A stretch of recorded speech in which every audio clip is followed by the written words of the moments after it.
Combien de temps faut-il pour qu'un cri s'éteigne? Pour Sophie Catton, cela faisait 10 ans.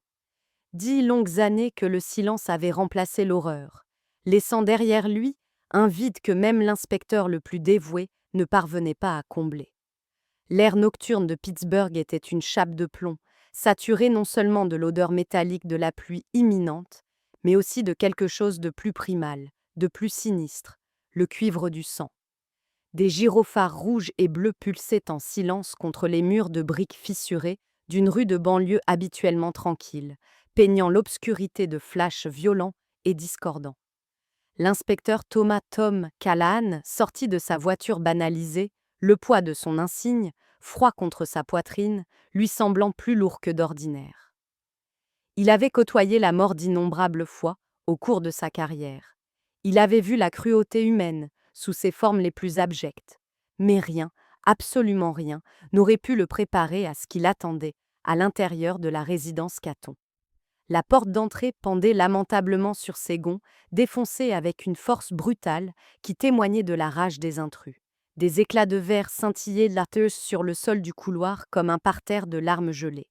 Une photo encadrée de la famille Lo Catton, Andrew, Laura et leurs 2 enfants, gisait brisée près de l'entrée, les visages souriants désormais fragmentés, distordus par la violence de l'impact. Et dans le salon, sous la lueur blafarde d'une lampe renversée, la scène tournait de la tragédie au cauchemar éveillé. Andrew Catton, un entrepreneur respecté dans la ville, gisait étalé sur le tapis, son sang s'infiltrant lentement dans les fibres épaisses sous lui. Le corps de Laura fut retrouvé près des escaliers, un bras tendu, comme si elle avait tenté, dans un dernier effort désespéré, d'atteindre une aide qui ne viendrait jamais. Leur fils adolescent, Michael, était affalé contre la table basse, ses yeux encore grands ouverts, figés dans une expression de terreur absolue. Tous les 3 étaient partis, mais il y en avait une de plus. Tom suivit un son si faible, si ténu, qu'il aurait pu être confondu avec le sifflement du vent dans une conduite cassée. Un tremblement silencieux qui n'avait pas sa place dans ce charnier. Dans la chambre principale, il s'agenouilla et souleva le cache-sommier, le faisceau de sa lampe de poche fendant l'obscurité dense. Là, recroquevillée en boule sous le lit, se trouvait une petite fille. Sa robe de nuit était maculée du sang de quelqu'un d'autre. Ses yeux étaient launes vacants, ses lèvres tremblaient, mais aucun son n'en sortait. « Sophie » murmura Tom, la reconnaissant grâce à la photo brisée dans l'entrée. « C'est bon, tu es en sécurité maintenant. » Mais elle ne bougea pas. Elle ne pleura pas. Elle ne dit pas un mot. À seulement 5 ans, Sophie Catton avait survécu à ce qu'aucun enfant ne devrait jamais voir. Et dans les semaines qui suivirent, Tom réalisa que la survie n'était que le début de sa souffrance. L'enquête fut implacable, mais stérile. Les preuves étaient bonnes rares, les mobiles inexistants. Il y avait des signes d'effraction évidents, mais rien n'avait été volé. Andrew n'avait pas d'ennemi connu, du moins aucun qui figurait dans les registres. La police scientifique gratta des empreintes sur chaque surface imaginable, effectua des tests ADN, traça les appels téléphoniques. Rien ne correspondait. Les pistes s'asséchèrent, les unes après les autres, jusqu'à ce que l'affaire, comme tant d'autres avant elle, soit discrètement classée comme non résolue. Tom haïssait ce mot. Il résonnait dans son esprit chaque fois qu'il voyait Sophie, assise dans la salle d'attente stérile des services de protection de l'enfance. Ses petites jambes pendant d'une chaise trop grande pour elle, fixant le mur avec une absence totale. Elle n'avait pas prononcé un seul mot depuis cette nuit-là, pas au médecin, pas aux travailleurs sociaux, pas même à Tom. C'était comme si l'horreur avait volé sa voix en même temps que sa famille. « Pas de parents proches ?» demanda-t-il un après-midi à l'assistante sociale. Elle secoua la tête. « Personne ne s'est manifesté. Elle va aller en famille d'accueil. » Tom regarda Sophie à travers la vitre. Elle traçait des formes invisibles sur l'accoudoir avec son doigt, perdu quelque part très loin. Il faisait ce métier depuis assez longtemps pour savoir ce que le système pouvait faire à une enfant comme elle. Comment elle pouvait facilement disparaître dans un cycle de foyer, de diagnostic et de silence. Il connaissait aussi la culpabilité qui le rongeait et qui ne le laisserait jamais partir. Il avait échoué à attraper le monstre qui avait détruit sa vie. Mais peut-être pouvait-il encore protéger ce qu'il en restait. Je la prends, s'entendit-il dire. Je vais demander la tutelle. Le processus ne fut pas facile, mais quelques semaines plus tard, Sophie emménagea dans la petite maison de ville de Tom, en bordure de la ville. Au début, elle flottait à travers les pièces comme un fantôme, serrant contre elle un lapin en peluche sauvé de la maison Caton. Elle ne communiquait que par des hochements de tête, des haussements d'épaules ou des mots griffonnés à la hâte sur des bouts de papier quand c'était absolument nécessaire. Tom, fraîchement divorcé et habitué lui-même au silence, trouva leur quiétude étrangement supportable. Avec le temps, il apprit ses rythmes, la façon dont elle préférait que les lumières soient tamisées la nuit, comment elle se figeait au moindre bruit de verre brisé, la manière dont elle regardait la pluie tomber avec une intensité qui semblait l'emporter ailleurs. 10 années passèrent, une décennie de silence partagé. Sophie passa de l'état d'enfant fragile et terrifié à celui d'une adolescente réservée, mais d'une intelligence vive.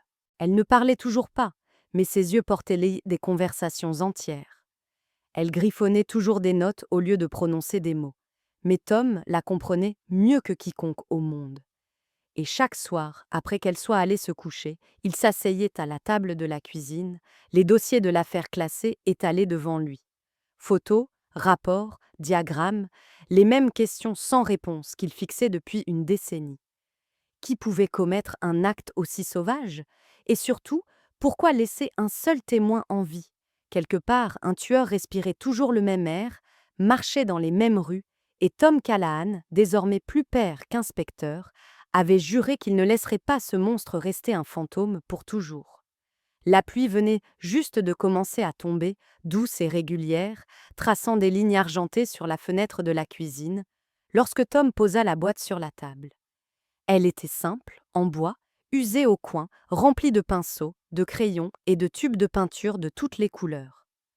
Pour toi, dit-il en la faisant glisser vers Sophie. Elle avait 15 ans maintenant. Ses cheveux étaient lattes plus longs, son silence plus profond. Elle jeta un bref coup d'œil à la boîte, puis retourna à son livre, n'offrant rien de plus qu'un léger hochement de tête en guise de remerciement. Les semaines passèrent, et le cadeau prit la poussière dans un coin de sa chambre, intact. Tom essaya de ne pas être déçu. Il se disait que la guérison ne pouvait être précipitée. Peut-être qu'un jour, elle l'atteindrait quand elle serait prête. Ce fut par un après-midi gris de fin octobre qu'il l'entendit. Un faible son, rythmé provenant de derrière la porte fermée de la chambre de Sophie. Un léger grattement. Un frottement, comme un murmure contre du papier. Il hésita devant la porte, puis frappa doucement. Aucune réponse. Lentement, il poussa la porte. Sophie était assise en tailleur sur le sol, une feuille de papier devant elle, un pinceau à la main. Pour la première fois en 10 ans, elle peignait. Tom resta là, immobile, craignant que le simple son de sa respiration ne brise ce moment fragile. Le papier était une tempête de mouvements. Des spirales s'entrelaçant, des lignes déchiquetées entrant en collision, des éclaboussures de couleurs sombres saignant dans le gris. Il n'y avait pas de forme, pas d'image claire, seulement le chaos. Pourtant, dans ce chaos, il vit quelque chose d'autre, la douleur. Une douleur pure, non filtrée, qui avait vécu en elle pendant une décennie et qui prenait enfin forme.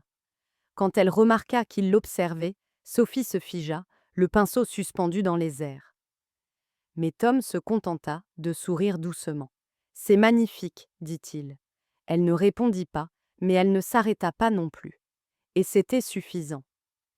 Au cours des semaines suivantes, les peintures se multiplièrent. Chaque soir après l'école, Sophie s'enfermait dans sa chambre et remplissait page après page. Tom n'intervenait jamais. Parfois, il trouvait des croquis jetés à la poubelle, des feuilles couvertes de tourbillons frénétiques, de lourds traits noirs ou de cercles rouges tremblants qui lui rappelaient des blessures. Mais un soir, alors qu'il rassemblait les pages éparpillées pour les empiler soigneusement, quelque chose attira son attention. C'était subtil, si subtil qu'il faillit le manquer. Parmi les lignes sauvages et les éclaboussures, une petite forme incurvée apparaissait encore et encore. Pas identique, mais indubitablement cohérente. Toujours le même arc, toujours au même endroit, tissé dans la tempête comme s'il faisait partie du chaos, tout en étant distinct. Ce n'était pas aléatoire, c'était délibéré. Le lendemain matin, Tom apporta quelques-uns des croquis dans un dîner de Liberty Avenue, où il avait rendez-vous avec Patrick Doyle, son ancien partenaire de la police et l'une des rares personnes en qui il avait encore confiance. Patrick se glissa dans la banquette en face de lui, haussant un sourcil devant la pile de papier. De Sophie, dit Tom. Elle s'est remise à peindre. Patrick les feuilleta, son expression indéchiffrable. Ça ressemble à de l'angoisse adolescente pour moi, marmonna-t-il. Tom, peut-être qu'il est temps d'arrêter de creuser. Ça fait 10 ans. L'affaire est morte. Sophie mérite une vie qui ne soit pas définie par ce qui s'est passé. Tom se hérissa. Tu penses que c'est à propos de moi? Elle exprime quelque chose, regarde de plus près. Patrick soupira, reposant les pages. Je ne vois rien qui vaille la peine d'être poursuivi. Ne t'engouffre pas à nouveau dans ce terrier de lapins. Mais Tom ne pouvait pas l'ignorer. Cette courbe, elle lui faisait signe. Ce n'était pas juste une forme. Elle lui rappelait quelque chose de familier, quelque chose enfoui au plus profond du dossier, qu'il ouvrait encore chaque nuit. C'était comme une cicatrice qu'il avait déjà vue. En rentrant chez lui, les croquis reposaient à côté de lui sur le siège passager, l'encre encore fraîche. La pluie battait plus fort contre le pare-brise tandis que son esprit retournait aux photos, aux rapports d'autopsie, aux sacs de preuves scellés et oubliés. Pour la première fois depuis des années, Tom sentit quelque chose s'agiter sous le poids écrasant de l'échec. Ce n'était pas une certitude. Ce n'était même pas de l'espoir. C'était plus petit, plus silencieux, comme la faible lueur d'une allumette dans une longue pièce sombre. Peut-être que Sophie ne peignait pas seulement sa douleur. Peut-être, sans s'en rendre compte, peignait-elle la vérité. Les croquis changèrent. Ce qui avait été des tempêtes de chaos informes commença à prendre forme, de manière hésitante mais délibérée. Les coups de pinceau de Sophie devinrent plus assurés, ses lignes plus définies. Des formes émergèrent des tourbillons. Des formes qui portaient des histoires que Tom pouvait sentir mais pas encore comprendre. Une peinture le figea sur place. Une maison. Ses murs peints dans des nuances de noir, si profondes qu'elles semblaient avaler le papier. Autour d'elle, des branches tordues griffaient un ciel gris, nu et squelettique. Et planant au-dessus de tout cela, il y avait une forme. Amorphe, changeante, plus sombre que tout le reste. Une ombre sans visage. Elle ne faisait pas partie de la maison, ni des arbres. Elle était séparée. Elle observait, entourait, consommait. Tom la fixa longuement cette nuit-là. La maison n'était éclairée que par la faible lueur de la lampe de la cuisine. Quelque chose se tordit en lui. Il ne regardait pas seulement une peinture. Il regardait l'esprit de Sophie. Il avait besoin d'aide pour comprendre ce qu'il essayait de dire. Le lendemain matin, Tom prit rendez-vous avec le docteur Evelyn Harper, une psychologue pour enfants, renommée pour son travail, avec les survivants de traumatismes.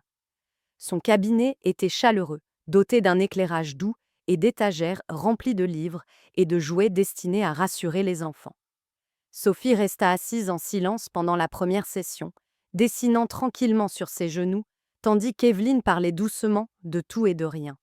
Ses couleurs préférées, le temps qu'il faisait, le matériel d'art qu'elle aimait le plus. À la troisième visite, Sophie avait commencé à tendre ses dessins à Evelyn sans qu'on le lui demande. Evelyn les étudia avec le même sérieux que Tom. L'ombre, dit-elle finalement, tapotant la plus grande tache de ténèbres sur une page. C'est significatif chez les survivants de traumatisme, en particulier les enfants. Des images récurrentes comme celle-ci représentent souvent la chose qu'ils craignent le plus. Ce n'est pas seulement un souvenir. C'est la façon dont leur esprit personnifie ce qui leur a fait du mal. Tom fronça les sourcils. Vous pensez que c'est le tueur? Evelyn hocha lentement la tête. Ou plutôt, la version de leur esprit. Cette ombre n'est pas aléatoire. Elle l'observe, l'entoure, menace de l'effacer. Cela me dit que Sophie ne se souvient pas seulement de quelque chose. Elle croit que c'est toujours là, dehors. Les mots frappèrent Tom comme un coup, menace de l'effacer. Il avait passé des années à se dire que Sophie avait eu de la chance d'être en vie. Mais si Evelyn avait raison, Sophie ne se voyait pas comme chanceuse. Elle se voyait comme une affaire non terminée. Plus Sophie avait de séances, plus ses dessins évoluaient. La maison restait, tout comme les arbres nus, Mais l'ombre devenait plus grande, plus audacieuse. Elle étendait sa forme plus près de la maison, ses bords saignant dans chaque coin du papier. Et lors d'une session, Sophie griffonna une phrase en dessous, en lettres irrégulières. Il revient. Tom sentit un frisson lui parcourir l'échine quand Evelyne lui montra la page. Ce n'est pas seulement de la peur, dit-elle doucement. C'est une conviction. Quelque part au fond d'elle, Sophie pense qu'elle est toujours une cible. À partir de ce jour, Tom se lança dans la construction d'une forteresse autour d'elle. Il installa de nouvelles serrures, renforça les fenêtres. Il ajusta son horaire de travail pour pouvoir la conduire lui-même à l'école et la ramener. Il la raccompagnait jusqu'à la porte lorsqu'elle rencontrait des amis, vérifiait chaque recoin de la maison avant d'aller se coucher. Il voulait qu'elle voie, de toutes les petites manières possibles, qu'elle était en sécurité. Mais les dessins ne s'arrêtèrent pas. L'ombre continuait de grandir, planant de plus en plus grande dans chaque œuvre, jusqu'à sembler prête à dévorer la page. Peu importait le nombre de serrures qu'il changeait, ou la minutie avec laquelle il surveillait. Quelque chose à l'intérieur de Sophie hurlait toujours que les ténèbres étaient bien proches. Patrick Doyle remarqua aussi les changements. Lorsque Tom lui montra l'un des nouveaux dessins autour d'un café, Patrick ricana et secoua la tête. « Tu nourris cette obsession, dit-il. Thérapie, art, interprétation. Tom, elle est coincée parce que tu continues de l'y ramener. Peut-être que ce dont elle a besoin, c'est d'une table rase. » Tom plissa les yeux. « Qu'est-ce que tu veux dire ?»« Je veux dire un établissement, répondit Patrick. Un endroit structuré, un centre de traitement résidentiel.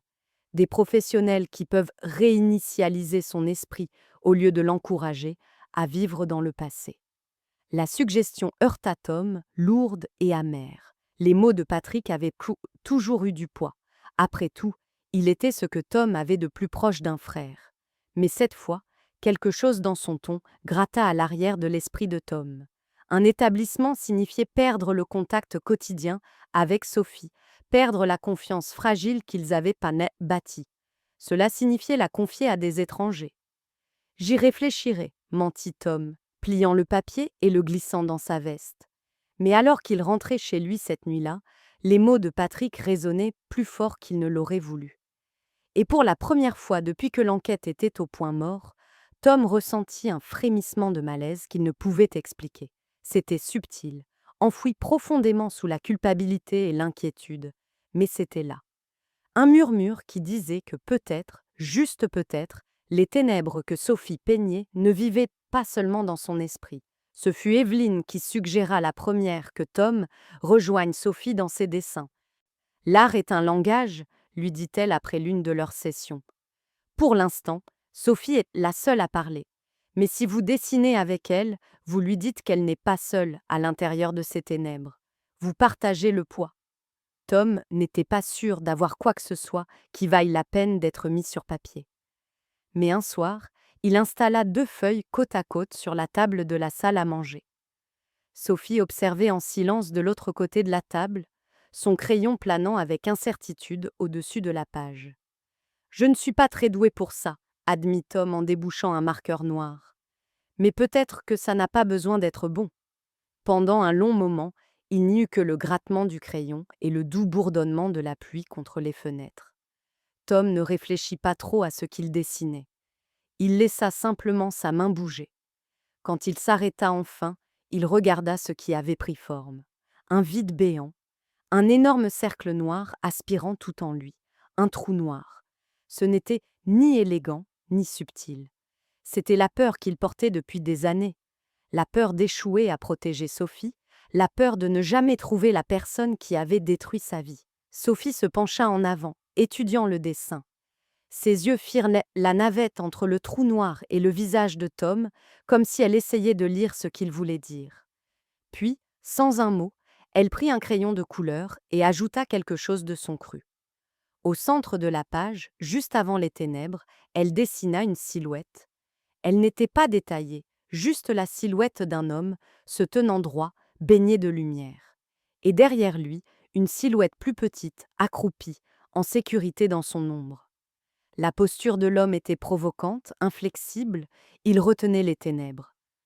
Tom le fixa, la gorge nouée. « C'est moi » demanda-t-il doucement. Sophie ne répondit pas, mais pour la première fois, elle le regarda directement dans les yeux. Et elle hocha la tête. C'était le plus petit des gestes, mais il parlait plus fort que n'importe quel mot. Elle le voyait comme son protecteur. Et à cet instant, Tom jura à nouveau, comme il l'avait fait la nuit où il l'avait trouvée, qu'il n'arrêterait jamais de la protéger. Au cours des semaines suivantes, Patrick commença à se montrer plus souvent, parfois à l'improviste, parfois avec une excuse aussi mince que « je passais juste dans le coin ». Il apportait à Sophie de petits cadeaux, des carnets de croquis, des écouteurs, des billets de cinéma. Il plaisantait avec elle, la poussait à sourire et proposa même de l'emmener à des expositions d'art à travers la ville.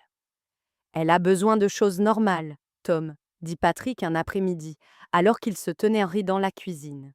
« Elle a 15 ans, elle ne devrait pas passer sa vie à dessiner des monstres dans le noir. » Tom croisa les bras. « Elle est en train de processer. Evelyne dit que ça l'aide. » Patrick haussa les épaules. « Peut-être, mais peut-être que ça la maintient aussi piégée là-dedans.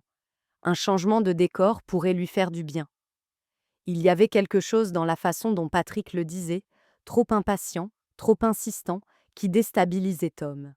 Au début, il se dit qu'il était paranoïaque. Patrick avait toujours été bon avec Sophie, toujours encourageant. Mais dernièrement, sa présence semblait différente.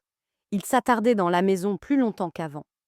Il posait des questions sur les séances de thérapie, sur les dessins de Sophie, sur ce dont elle se souvenait. Et quand Tom éludait, le sourire facile de Patrick n'atteignait pas tout à fait ses yeux. Un soir, Tom rentra tôt à la maison et trouva Patrick et Sophie assis ensemble à la table, feuilletant ses croquis. Patrick pointait du doigt l'un des dessins de l'ombre, disant quelque chose à voix basse. L'expression de Sophie était vide, distante, le même regard qu'elle avait la nuit où Tom l'avait trouvée sous ce lit. Patrick leva les yeux, surpris de voir Tom dans l'embrasure de la porte. « On parlait juste, » dit-il rapidement. « De l'art. » Tom hocha la tête, mais le malaise qui rongeait les bords de son esprit s'enfonça plus profondément. Ce n'était pas de la jalousie, et ce n'était pas de la méfiance. Pas encore. C'était quelque chose de plus silencieux, de plus difficile à nommer. Un sentiment que le sol sous ses pieds bougeait, de manière presque imperceptible, mais suffisamment pour lui faire perdre l'équilibre. Pendant des années, Patrick avait été la seule personne en qui Tom pouvait avoir confiance, sans poser de questions. Mais alors qu'il le regardait rire avec Sophie, cette certitude vacilla. Quelque chose dans l'intérêt de Patrick pour sa guérison semblait trop ciblé, trop stratégique, comme s'il n'essayait pas seulement d'aider, mais d'orienter. Et bien que Tom ne puisse expliquer pourquoi, une voix au fond de lui murmura que quelque chose n'allait pas. La décision de retourner aux archives lui vint tard dans la nuit, bien après que Sophie soit allée se coucher. Tom était assis à la table de la cuisine, le dossier de l'affaire classé ouvert devant lui, comme toujours. Des pages jaunies sur les bords par des années de manipulation. Mais cette fois, quelque chose semblait différent. Peut-être était-ce l'ombre dans le dernier dessin de Sophie, étendant son bras vers quelque chose de petit et rectangulaire. Peut-être était-ce le malaise que les visites de Patrick avaient laissé derrière elle. Quoi qu'il en soit, Tom ne pouvait plus ignorer l'attraction. Les archives de la police étaient logées au sous-sol d'un vieux bâtiment municipal, sur Grant Street. L'air était lourd de poussière et de silence, le genre d'endroit où dorment les histoires oubliées. Tom s'y glissa, avec l'aisance de quelqu'un qui l'avait fait des centaines de fois. Son insigne lui donnait toujours accès, même s'il n'avait pas travaillé sur une affaire depuis des années. Le dossier Catton était là où il avait toujours été, épais, surchargé et désespérément incomplet. Tom étala son contenu sur une table en métal sous la lueur crue d'un unique néon. Photos de la scène de crime, rapports d'autopsie, registres des preuves. Il les avait tous mémorisés. Mais ce soir, il se força à les voir comme si c'était la première fois. Et c'est alors qu'il le remarqua. Une petite note dans le registre des preuves qu'il avait parcouru 100 fois, mais jamais vraiment lu. Article 17, étui à cigarette en argent gravé des initiales AK, trouvé près du corps de la victime. Tom se figea. Andrew Catton ne fumait pas. Il l'avait confirmé il y a des années. Pas de cendrier dans la maison, pas de mégots dans les poubelles, pas de traces de nicotine sur ses effets personnels. Alors pourquoi y avait-il un étui à cigarette à côté de son corps? Et plus important encore, pourquoi personne ne s'était-il jamais posé la question? Il parcourut à nouveau les photos, son pouce accélérant. Le voilà. Dans l'une des prises de vue d'angle, un éclat d'argent près de la main tendue d'Andrew. Il zooma avec l'appareil photo de son téléphone. La gravure était faible, mais visible. Hacké. Cela aurait pu être celui d'Andrew, pensa Tom. Un cadeau, un souvenir. Mais ça ne collait pas. Andrew avait été méticuleux sur les apparences, presque obsessionnel. S'il ne fumait pas, il ne porterait pas d'étui à cigarette, ce qui signifiait que quelqu'un d'autre l'avait apporté dans cette pièce. Quelqu'un qui voulait qu'il soit là ou qui l'avait oublié dans la précipitation.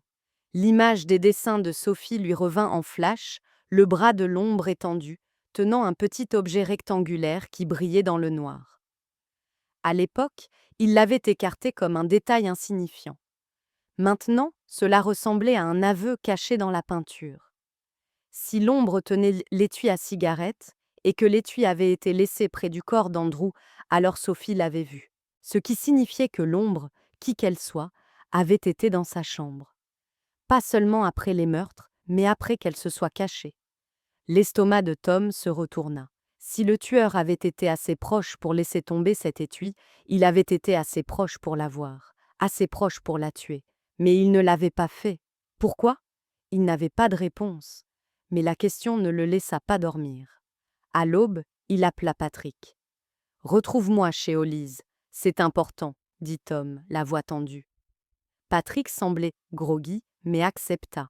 Ils se retrouvèrent dans une banquette au fond, de la vapeur s'élevant de tasses de café intactes. Tom fit glisser la photo imprimée de l'étui, à cigarette, sur la table. « Tu te souviens de ça ?» demanda-t-il. Patrick plissa les yeux. « À peine. Probablement rien. Peut-être à Andrew. » « Il ne fumait pas, » répliqua Tom. La mâchoire de Patrick se contracta. « Et alors? Peut-être qu'un invité l'a laissé. » Tom se pencha en avant. Alors pourquoi était-il à côté de son corps? Patrick soupira lourdement et repoussa la photo. « Tom, tu chasses encore les fantômes. Ça fait 10 ans. Tu veux vraiment retourner dans ce trou? » « Ce n'est pas rien, » insista Tom. « Sophie l'a dessiné, Patrick. Ça veut dire qu'elle l'a vu. » Patrick resta immobile une fraction de seconde, si brève que Tom faillit la manquer. Quelque chose vacilla sur son visage. Pas de la surprise, pas de la curiosité. Quelque chose de plus proche de l'inconfort. Puis, ce fut parti, remplacé par un sourire facile et exercé. « Tu dois laisser tomber ça, » dit-il. « Pour son bien, pour le tien. Ne déterre pas le passé si tu n'es pas prêt pour ce qui y est enterré. » Tom le dévisagea, le malaise lui picotant la nuque. Patrick avait toujours été calme sous la pression, mais c'était différent, c'était défensif. Et pour la première fois en 10 ans, Tom sentit quelque chose bouger en lui. Ce n'était pas une preuve. Ce n'était même pas un indice. Mais alors qu'il retournait à sa voiture, la question le suivit comme une ombre. Pourquoi Patrick avait-il l'air si mal à l'aise à propos d'un étui à cigarette en argent? Le premier signe que quelque chose n'allait pas arriva un mardi matin, juste après le lever du soleil. Tom arriva à son petit bureau, café à la main, prêt à passer une autre journée sans sommeil, à éplucher de vieilles preuves. Il tendit la main vers le dossier qui contenait les croquis de Sophie, ceux qu'il étudiait nuit après nuit, et se figea. Il était parti. Il retourna la pièce, vérifiant les tiroirs, les armoires, le sol sous son bureau. Rien. Le dossier, étiqueté, daté et verrouillé la veille encore, avait disparu sans laisser de traces. Son cœur battait à tout rompre tandis qu'il refaisait ses pas. Il ne l'avait pas ramené à la maison, Sophie n'y avait pas touché, et personne d'autre n'avait accès à ce bureau, du moins personne qui était censé y avoir accès. Avant qu'il ne puisse comprendre, son téléphone sonna. « Inspecteur Callahan », la voix à l'autre bout était sèche, officielle. « Ici les affaires internes.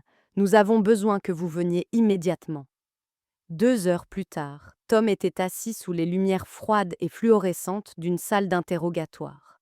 Le décor familier, maintenant retournée contre lui. De l'autre côté de la table, une jeune enquêtrice fit glisser un document imprimé vers lui. Une plainte formelle, dit-elle, anonyme. Elle allègue que vous avez exploité votre fille adoptive à des fins d'enquête, que vous utilisez son traumatisme pour poursuivre une vieille affaire qu'on vous a ordonné de laisser tomber. Les mains de Tom se serrèrent en tampoing. C'est ridicule. Vraiment? Insista-t-elle. Nous avons des rapports indiquant que vous lui montrez des photos de scènes de crime, que vous l'encouragez à se souvenir de détails, que vous utilisez même ses dessins comme de prétendues preuves. Ce sont ses dessins, rétorqua Tom. C'est sa façon de communiquer. Je ne l'ai forcé à rien. L'enquêtrice ne scia pas. Jusqu'à ce que nous tirions cela au clair, vous êtes suspendu de tout accès actif au dossier du département. Et encore une chose, les services de protection de l'enfance ont été informés. Les mots lui coupèrent le souffle. La protection de l'enfance. Ils décideront si vous restez apte à être son tuteur pendant que ceci est en cours d'examen. Tom sortit du bâtiment en titubant 1 heure plus tard, la ville tournant autour de lui. C'était comme si le sol avait été arraché sous ses pieds. Comment tout avait-il pu basculer si vite? Il avait passé une décennie à protéger Sophie, à consacrer sa vie à la garder en sécurité. Et maintenant, en une seule matinée, quelqu'un essayait de la lui arracher. 3 jours plus tard, ils vinrent. 2 travailleuses sociales de la protection de l'enfance et un officier en uniforme, se tenant sur son porche avec une pile de papier et des yeux désolés. « Monsieur Callahan, dit doucement la femme, nous avons une ordonnance du tribunal pour une garde protectrice d'urgence. Sophie sera placée en famille d'accueil temporaire pendant que nous menons une enquête. » Sophie se tenait derrière Tom, agrippant la manche de sa veste. Ses yeux étaient grands ouverts, confus. Elle ne parlait pas, mais le tremblement de sa petite main disait tout. « Vous ne pouvez pas faire ça, murmura Tom, sa voix se brisant. C'est ma fille. Je suis désolée, dit la travailleuse sociale. Et ce furent les derniers mots qu'il entendit avant que Sophie ne soit conduite dehors, sa silhouette disparaissant sur la banquette arrière d'une voiture du comté. Quand la maison fut de nouveau silencieuse, Tom s'effondra sur le canapé, le monde se refermant sur lui. 10 ans à bâtir la confiance, à recoudre ses morceaux brisés. Et maintenant, elle était partie. Et qui que ce soit qui avait orchestré cela l'avait fait parfaitement. 2 nuits plus tard, son téléphone sonna. La voix à l'autre bout était rocailleuse et familière. « Tom, c'est Peter Nichols. Tu te souviens de moi ?» Le vieux garde des archives. Le cœur de Tom manqua un battement. « Peter, qu'y a-t-il ?»« J'ai pensé que tu devrais savoir. J'ai vu quelqu'un quitter la salle des archives tard dans la nuit, la veille où tu as signalé ce dossier manquant. Il n'a pas signé le registre. Il n'avait rien à faire là. » Il hésita. C'était Patrick Doyle. Tom serra le téléphone plus fort. « Tu es sûr ?»« Aussi sûr que je le suis de quoi que ce soit de nos jours, » dit Peter. « Et il y a plus. Il a laissé tomber quelque chose. Ça a dû glisser de son manteau. Je l'ai trouvé près de la porte. » Tom entendit un bruissement à l'autre bout. Puis, la voix de Peter à nouveau. « C'est un bouton de manchette, en argent, avec la lettre « K » gravée dessus. » Le monde sembla basculer. Un bouton de manchette marqué d'un K. L'initiale d'Andrew Catton. Une pièce à conviction qui n'avait rien à faire près de Patrick Doyle. Tom regarda dans l'obscurité de son salon vide, son pouls rugissant à ses oreilles. Le dossier de preuve disparu. La plainte anonyme. Sophie, emmenée. Et maintenant, ça. Ce n'était plus de la paranoïa. Ce n'était pas une coïncidence. Quelqu'un resserrait un nœud coulant autour de sa vie, de l'intérieur. Et ce quelqu'un était Patrick. Il était juste midi passé lorsque le téléphone de Tom sonna. Il n'avait pas eu de nouvelles du docteur Evelyn Harper depuis que Sophie avait été emmenée, et son cœur bondit quand il vit son nom sur l'écran.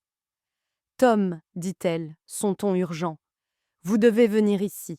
Sophie a dessiné quelque chose aujourd'hui. Je pense que vous devriez le voir. » Tom ne perdit pas une seconde. Il conduisit à travers le crachin régulier qui pendait sur Pittsburgh comme un linceul gris, ses pensées filant plus vite que la voiture. Cela faisait des jours que la protection de l'enfance avait retiré Sophie de son foyer, et chaque minute sans elle ressemblait à une version évidée du temps. L'appel d'Evelyn ouvrait une porte qu'il n'était pas sûr d'être prêt à franchir. Quand il arriva au centre de traumatologie, Evelyn l'accueillit dans le couloir, tenant un carnet de croquis serré contre sa poitrine. Elle dessine presque non-stop, dit doucement Evelyn. Et aujourd'hui, quelque chose a changé. Elle le conduisit à son bureau et posa le carnet sur le bureau. Le souffle de Tom se coupa à la seconde où il vit la page. C'était un SUV noir, grossièrement dessiné, mais sans équivoque. Les lignes étaient à naine vive, urgentes, comme si la main de Sophie avait bougé plus vite que son esprit ne pouvait suivre. À l'arrière, une plaque d'immatriculation. Floue, incomplète, mais 3 caractères étaient donc clairs. 7. Le pouls de Tom s'accéléra. 77. Ce n'était pas n'importe quel nombre. C'était une partie du numéro de plaque du véhicule de Patrick Doyle. Le même SUV qu'il conduisait depuis des années. Tom l'avait vu garé dans l'allée de Patrick, l'avait suivi dans d'innombrables rues lors d'appels nocturnes. La vue de ces 2 chiffres dans le dessin de Sophie le frappa comme un coup à la poitrine. Elle se souvient de quelque chose, dit Evelyn, le regardant attentivement. Quelque chose d'important. Les mains de Tom tremblaient alors qu'il tournait à la page suivante. Cette fois, le dessin était bien plus détaillé. Ce n'était pas un objet, c'était un visage. Des lignes dures, colériques, gravées profondément dans le papier. Les traits d'un homme déformé par la rage. Le détail le plus frappant était la cicatrice. Une ligne déchiquetée courant en diagonale sur sa joue. Mais ce n'était pas Patrick, c'était Andrew Caton. Tom fronça les sourcils, confus. Ça, c'est son père. Oui, dit Evelyn. Et cette cicatrice, elle n'était sur aucune des photos de la scène de crime, n'est-ce pas? Non, murmura Tom. Elle n'y était pas, ce qui signifiait que Sophie n'avait pas dessiné Andrew de mémoire de son corps. Elle l'avait dessiné vivant. Une prise de conscience s'insinua lentement, comme de l'eau s'infiltrant sous une porte. Sophie avait vu ce moment. Elle ne s'était pas seulement cachée sous le lit, terrifiée. Elle avait été témoin de quelque chose. Peut-être avait-elle vu la lutte, peut-être avait-elle regardé son père se battre pour sa vie. Et si Andrew avait été en vie quand Sophie l'avait vu, alors quelqu'un avait été dans cette pièce avec lui, quelqu'un qui lui avait fait cette cicatrice. Le souffle de Tom se coinça dans sa gorge alors que les pièces du puzzle, longtemps éparpillées, commencèrent à s'emboîter. Andrew Caton avait été impliqué dans quelque chose d'illégal. Tom l'avait soupçonné il y a des années, blanchiment d'argent, corruption. Patrick, son ami le plus proche et partenaire en affaires, le savait aussi. Mais Andrew avait essayé de se retirer, peut-être même de coopérer avec la police. Cela aurait mis Patrick en danger, et Patrick avait toujours été un homme qui savait comment se protéger. Tom ferma les yeux, son esprit reconstruisant le cauchemar que Sophie avait dû voir. Patrick, furieux et désespéré, confrontant Andrew. Une bagarre éclatant. Un coup, aigu, lourd, coupant la joue d'Andrew. Et puis, le meurtre, rapide, impitoyable. Les pièces continuaient de tomber en place, chacune plus sombre que la précédente. Laura Caton et son fils avaient dû entrer pendant ou juste après le meurtre. Ils avaient vu quelque chose qu'ils n'auraient de nouveau pas dû, et Patrick, qui était déjà allé trop loin, n'avait eu d'autre choix que de les réduire au silence. Eux aussi. Et Sophie, la petite Sophie, cachée sous le lit, avait été là pendant tout ce temps. Le tueur avait traversé cette pièce. Peut-être avait-il même regardé sous le lit et pensé qu'elle était morte, trop traumatisée pour bouger. Peut-être ne l'avait-il pas vue du tout. Mais, pour une raison que Tom ne pouvait pas sonder, Patrick l'avait laissée en vie. Tom regarda les dessins étalés sur le bureau d'Evelyn, le SUV, la cicatrice, le regard de rage gravé sur le visage d'Andrew. Les souvenirs de Sophie n'étaient pas seulement un traumatisme, ils étaient un témoignage. Il agrippa le bord du bureau alors que l'énormité de la chose s'abattait sur lui. Patrick Doyle, l'homme qui avait été à ses côtés pendant l'enquête, l'homme en qui il avait eu confiance comme un frère, avait massacré la famille Caton et vécu 10 ans en liberté. Souriant à la table du dîner de Tom. L'étui à cigarette, le dossier manquant, le rapport anonyme, le bouton de manchette, c'étaient tous les fils de la même toile. Et maintenant, Tom savait exactement qui était au centre. Tom avait envisagé une centaine de plans dans sa tête, chacun plus imprudent que le précédent, avant de se décider pour le seul qui comptait. Il devait voir Sophie. Officiellement, il n'était pas autorisé à l'approcher. Pas tant que l'enquête sur sa tutelle était en cours. Mais les règles officielles avaient cessé de compter au moment où il avait réalisé que l'homme qui avait détruit sa famille était le même qui s'était tenu à ses côtés pendant toutes ces années. Il était près de minuit quand il se gara à 2 pâtés de maison du centre de traumatologie et se glissa par une entrée latérale qu'Evelyn avait discrètement laissée déverrouiller. Les couloirs étaient sombres et silencieux. L'odeur stérile de désinfectant flottait dans l'air.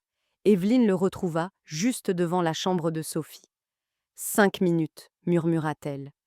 S'il m'attrape en train de faire ça, je perds ma licence. Tom hocha la tête une fois, la gratitude et la culpabilité se livrant bataille en lui. Il poussa la porte. Sophie était assise sur son lit, le dos contre le mur, ses genoux remontés contre sa poitrine. Elle se balançait d'avant en arrière, un mouvement rythmique et familier qu'elle faisait quand la peur devenait trop grande. Quand elle vit Tom, son mouvement s'arrêta net. Une expression de pur soulagement traversa son visage, si intense que cela fit mal à Tom. Il s'agenouilla devant elle. « Sophie, je suis là. » Elle tendit la main, non pas pour le toucher, mais pour attraper le carnet de croquis sur sa table de nuit. Elle l'ouvrit à une nouvelle page et la lui tendit, ses doigts tremblant violemment. C'était le bouton de manchette, dessiné avec une précision frénétique. Le « K » était gravé profondément dans le papier. « Je sais, » dit Tom, sa voix rauque. « Je sais, Sophie, je sais qui c'est. » Il lui prit la main. « Tu te souviens de lui, n'est-ce pas? Pas seulement de l'ombre. Tu te souviens de Patrick. » Elle hocha la tête, des larmes silencieuses commençant enfin à couler sur ses joues. « Tu as dessiné le SUV, la plaque 77, tu as dessiné la cicatrice de ton père, » continua Tom, assemblant les pièces à voix haute pour elle, pour lui. Il y a eu une dispute, Patrick l'a blessé, et puis, il n'eut pas besoin de finir. Elle le savait. « Tom, qu'est-ce que tu fais là ?» La voix fit sursauter Tom. Il se retourna. Patrick Doyle se tenait dans l'embrasure de la porte, son visage un masque d'inquiétude feinte. « Evelyn t'a fait entrer. Tom, tu n'as pas le droit d'être ici. La protection de l'enfance va… » Il s'arrêta. Son regard avait quitté Tom pour se poser sur le carnet de croquis que Sophie tenait toujours. Il vit le dessin du SUV, il vit la page avec le visage balafré d'Andrew, et il vit le bouton de manchette. Le masque tomba. L'inquiétude fut remplacée par quelque chose de froid, de mort. « Elle doit venir avec moi, » dit Patrick d'une voix soudainement plate. « Elle n'est pas en sécurité avec toi, tu la troubles. » Il fit un pas dans la pièce. Tom se leva, se plaçant entre Patrick et Sophie. « C'est terminé, Patrick. »« De quoi tu parles ?» ricana Patrick, mais ses yeux filaient vers la porte. « L'étui à cigarette, » dit Tom. « Les initiales AK. Andrew ne fumait pas, mais tu fumais à l'époque, tu l'as laissé tomber. » Le visage de Patrick se contracta. « Et le bouton de manchette, » poursuivit Tom, sa voix gagnant en force. « Peter Nichols t'a vu dans les archives, tu l'as laissé tomber en volant mes dossiers, le dossier de Sophie. »« Tu es fou, » siffla Patrick, faisant un autre pas. « Tu as tout inventé. »« Et la cicatrice ?» demanda Tom. « Elle l'a vue, elle t'a vu le faire. C'est pour ça que tu voulais la faire interner. Ce n'était pas pour l'aider, c'était pour la faire taire, pour de bon. » Patrick ne répondit pas. Il se jeta en avant. Ce ne fut pas un combat long ou cinématographique. Ce fut brutal, désespéré. Deux hommes qui avaient été frères, maintenant mus par la rage et la vérité. Tom bloqua le premier coup, mais Patrick le frappa au ventre, lui coupant le souffle. Tom s'écrasa contre le mur, faisant tomber un plateau médical. Patrick se tourna vers Sophie qui était figée de terreur sur le lit. « Viens ici, Sophie. On s'en va. » Il tendit la main pour l'attraper. « Non !» Le mot déchira l'air, rauque, inutilisé, mais incroyablement puissant. Patrick se figea, choqué. Tom, le souffle court, leva les yeux. Sophie se tenait debout sur le lit, ses yeux n'étant plus vides, mais flamboyants d'une fureur vieille de 10 ans. Tu ne me toucheras plus, dit-elle, sa voix tremblante mais claire. L'hésitation de Patrick fut tout ce dont Tom avait besoin. Il se lança en avant, plaquant Patrick au sol juste au moment où la porte de la chambre s'ouvrit en grand, révélant 2 officiers en uniforme, armes dégainées, suivis par Evelyne. « Il est là !» cria Evelyne. « Arrêtez-le !» Alors que les officiers maîtrisaient le Patrick, qui hurlait maintenant des menaces et des dénégations, Tom se releva péniblement. Il se tourna vers Sophie. Elle le regarda, ses yeux, autrefois perdus, maintenant remplis d'une clarté féroce. Sa bouche s'ouvrit, lutta, comme si elle réapprenait un mécanisme oublié depuis longtemps. Un son s'échappa, un murmure qui prit de l'ampleur. « Papa !» Le mot flotta dans la pièce stérile, plus puissant que n'importe quel coup de feu, plus définitif que n'importe quelle sirène. C'était la fin du silence. C'était le début de tout le reste. Tom la prit dans ses bras, la serrant contre lui alors qu'elle pleurait enfin, 10 ans de larmes, retenues se déversant d'un coup. Épilogue, 6 mois plus tard. Le soleil d'avril filtrait à travers les jeunes feuilles vertes de Shenley Park. Tom Callahan, réintégré après que l'enquête des affaires internes eut révélé que Patrick avait orchestré toute la mise en scène, regardait Sophie assise dans l'herbe. Elle tenait un carnet de croquis, mais les ténèbres avaient disparu. Aujourd'hui, elle dessinait le pont, les coureurs, un chien qui attrapait un frisbee. « Tu penses qu'on devrait prendre une glace après » demanda-t-il. Sophie leva les yeux de son dessin. Un léger sourire se dessina sur ses lèvres. « Seulement si c'est menthe chocolat, dit-elle. Sa voix était encore douce, parfois hésitante, mais c'était la sienne. Patrick Doyle attendait son procès, faisant face à 3 chefs d'accusation de meurtre au 1er degré. Le bouton de manchette et le témoignage de Peter avaient corroboré ce que les dessins de Sophie avaient révélé. L'affaire Catton n'était plus classée. Tom s'assit à côté d'elle, sentant la chaleur du soleil sur son visage. Le poids qu'il avait porté pendant plus d'une décennie, la culpabilité, l'obsession, la peur, s'était enfin levé. Le monstre n'était plus un fantôme. Sophie se pencha et posa sa tête sur son épaule. « Merci, papa. »« Pourquoi ?» demanda-t-il, passant un bras autour d'elle. « De ne pas avoir abandonné. » Tom regarda le ciel bleu de Pittsburgh. Le silence était parti. Ils étaient en sécurité. Ils étaient à la maison.